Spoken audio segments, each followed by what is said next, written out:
அஸ்ஸலாமு அலைக்கும் வரஹ்மத்துல்லாஹி தஆலா வபரகாத்துஹு. கண்ணியத்திற்குரிய இஸ்லாமிய சொந்தங்களே, அல்லாஹ் ரப்புல் ஆலமீன் ஒவ்வொரு குழந்தைகளும் இந்த உலகத்தில் பிறக்குகின்ற பொழுது அந்த குழந்தைகளோடு 2 மலக்குகளை அல்லாஹ் இந்த உலகத்திலே அனுப்பி வைக்கிறார். ஒவ்வொரு குழந்தைகளும் இந்த உலகத்திலே பிறக்குகின்ற பொழுது அந்த குழந்தைகளோடு 2 மலக்குகளை அனுப்புவதாக நபிகள் நாயகம் ஸல்லல்லாஹு அலைஹி வஸல்லம் கூறுகிறார்கள்.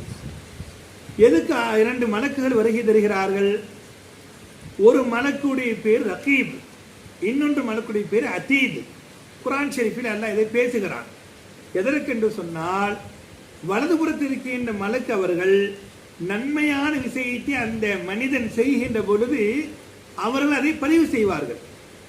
இடதுபுறத்தில் இருக்கக்கூடிய அதீத் என்கிற அந்த மலக்கு பாவங்களை செய்கின்ற பொழுது அந்த மலக்கு இந்த பாவத்தை எழுதுவார். 2 பேத்துக்கும் அந்த வேலையை அதுதான். கிராமன் காத்திபீன், சங்கைக்குறி எழுத்தாளர்கள். அல்லாஹ் குர்ஆன் ஷரீஃபில் சொல்கிறான், இவர்கள் கிராமன் காத்திபீன், சங்கைக்குறி எழுத்தாளர்கள். இப்போ மனிதன் நன்மைகளை செய்கின்ற பொழுது மலக்கு பதிவு செய்கிறார்கள், பாவங்கள் செய்கின்ற பொழுதும் பதிவு செய்கிறார்கள். இது என்ன ஒரு ஆச்சரியமான விஷயம் என்று சொன்னால், நபிகளார் கூறுகிறார்கள், நன்மையான காரியத்தை செய்கின்ற பொழுது உடனடியாக ரகீப் என்கிற மலக்கு எழுதி விடுவார்.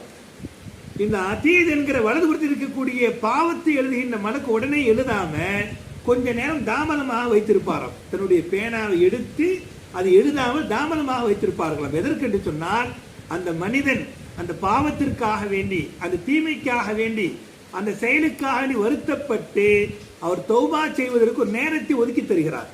எனவே அந்த மனிதன் அந்த பாவத்திற்காக தௌபா செய்கின்ற பொழுது அந்த தௌபா மன்னிக்கப்பட்டு அல்லாஹ் உடனடியாக இந்த நன்மை எழுதுகின்ற மலக்கு அவர்கள் அதிகமான நன்மைகள் பதிவு செய்வார், தீமையிலிருந்து பாதுகாக்கப்படுவார் என்பதாக நபிகள் கூறுகிறார்கள்.